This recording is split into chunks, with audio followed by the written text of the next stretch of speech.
when God calls Moses the meekest man on the earth, he meant somebody that was ready to go to the lion's den because of my word.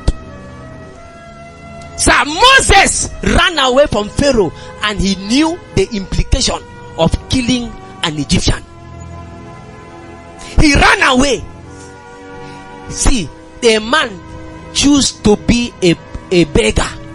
A prince choose to be a beggar than to face Pharaoh. You don't understand. Like saying the president, the son of our president now, did something, and then he now ran away and went to your village to hide and doing farm work, to survive, than facing his father, because he was Pharaoh's son. Are you with me? Now imagine that. So God is now telling that same man, oh yeah, Mbanu, in your poor state, move to Pharaoh. Go with nothing but with a staff. Will you go? There is the miracle that Moses did. He saw the priests of Egypt do it. They did it. After all, they did it. He turned serpent to snake. Is it not so?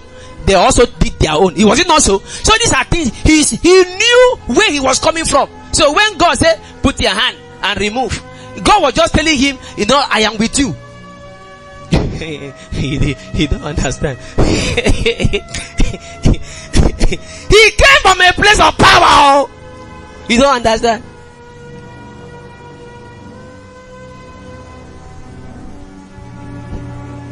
God now told him, go there. So he now went by faith. He went there. He met Pharaoh. Let my people go. Pharaoh said, which God is that one?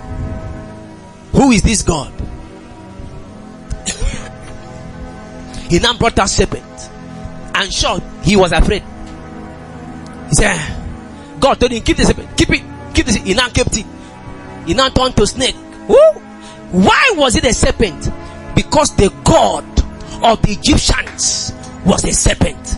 It was a message, a direct message to Pharaoh and the priest. The priest said, this is small thing now. No, we are dealing with this. This is what we are dealing with, and you are coming with this. Abba, you have failed. They now brought out their own. Oh, they get the background. And the serpent said, thank God, you guys have done this. I have withheld your powers. He now swallowed all the staff, and they all the looking. Nobody was wise enough to say, it is swallow staff, make I carry my own. Nobody. All of them stood in amazement. And he now swallowed, because the staff was their symbol of authority. He now swallowed all. So, first miracle was to break the staff of Egypt. The first miracle. He made their God bow. So all this one they were doing. After that one, they were now confirming whether they could do it, and they did it. I said, okay. At the point they couldn't do it again, because God took the game higher. So for Moses to obey God and was that daring to face Pharaoh, this guy is obedient. He's willing to die. Are you with me? So he said, the man that is meek, what's meek? That is meek above everybody on the earth. Him who I speak face to face. There is a level of obedience you enter. God comes down to talk to you face to face. God will not need to speak to you in the spirit. You have encounters. He will, when he starts to do with important discussion, he will come personally and speak to you. There are men like that. We have men like Kenneth Hagin, that God, when God wants to give him a definite instruction, God will come down personally. He will have an encounter with Jesus. Don't joke with obedience, because this is what you are called unto. Are you with me? And being found in a fashion as a man. He humbled himself and became. So obedience is humility. Obedience is humility. When you are obedient, you are humble. A man that obeys God is a humble man. A man that doesn't obey God is a rebellious man. That means you are saying you have a better way, a better option. You relate with God as a goat. You know goat now? No, that way I'm not going that way. I'm going this way. I want to go this way. God said, no, go this. There are believers like that. You remember somebody? He said, I know God has called me, but if God does not give me money, I'm not doing that ministry. You are a goat. You want God to bless you first before you do ministry. You're not humble. You are a goat. After all, we have goats, we have sheep. They are still governed by the same shepherd. But the one that's giving the shepherd stress is the goat. God has called you.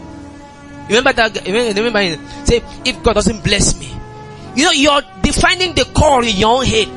God has to call you and bless you with money. And then, who are you? Are you the creator? You look at you. They created. Now I say, you went and bought a phone. Now say, God, phone. Now say, if you don't recharge me, I'm not on it. You must buy recharge card, otherwise I'm not on. Won't you say, won't you smart? Tell me, won't you? You get the one money, and the screen comes up praying. You have not yet bought recharge card today. Please buy recharge card, otherwise I'm not responding. What will you do to your phone? That your phone that carry in your hand. They carry in your hand. You bought it too. What will you do? That's the same thing some people are doing. If I don't attain this height, I'm not going to preach. If you don't bless me, I will not preach. You want better? That's not how I know God. We preach whether we are blessed or not. We preach because we are the created. Jesus obeyed God. At that point, he was saying, not my will. Nevertheless, not my will, but your will. He had a will. He had a will. He didn't want to die. If there was any other way, he would have taken, say, Lord, next time, escape. He knew what he would face on. He faced it as a man, not as a God. He faced the cross as a man, not as a God. That's why today we can enjoy salvation. You enjoy with no fear, because he did everything to make sure that it was a man that died and not God. Are you with me? And being found in that fashion, he humbled himself and obeyed and became obedient, even the death of the cross. Next verse. Therefore God had highly put it up. Wherefore God also had highly exalted him. You see, he obeyed in humbling himself. Humble yourself before the sight of the Lord, and he shall do what? In due time he shall exalt thee. Is it not so? So when you humble yourself, in due time he will exalt thee. So wherefore God had highly exalted him and given him a name which is above every name, that in the name of Jesus, at the name of Jesus, every put it up please, at the name of Jesus, every knee shall bow. At the name of Jesus, every knee should bow, of things in heaven and of things in earth and things under the earth. Next verse. And that every tongue should confess that Jesus Christ is Lord, to the glory of God the Father. Next verse. Wherefore, my beloved, as ye have always obeyed. So what obedience is he talking about here? The obedience even unto death. That you are willing to obey God at your detriment. And there is no obedience that will not bring an exaltation. That we are willing to obey him even at our detriment. We are willing to die for the obedience of the gospel. This is how our soul is being saved. So why do you read and study and pray? It's so that you will have the capacity to obey. Men who don't study, men who don't pray, men who don't meditate will not have what it takes to obey God when he speaks. You cannot crucify your soul. The soul is crucified by obedience. So when we obey God, we are crucifying our soul. The soul is full of anger, full of hatred, full of envy, full of pride, full of greed. So when a man comes to God in the place of meditation, in the place of studying the word, in the place of prayer, and then goes out to obey, when he obeys the word, he crucifies the soul. The soul is crucified. So it doesn't matter how long you pray.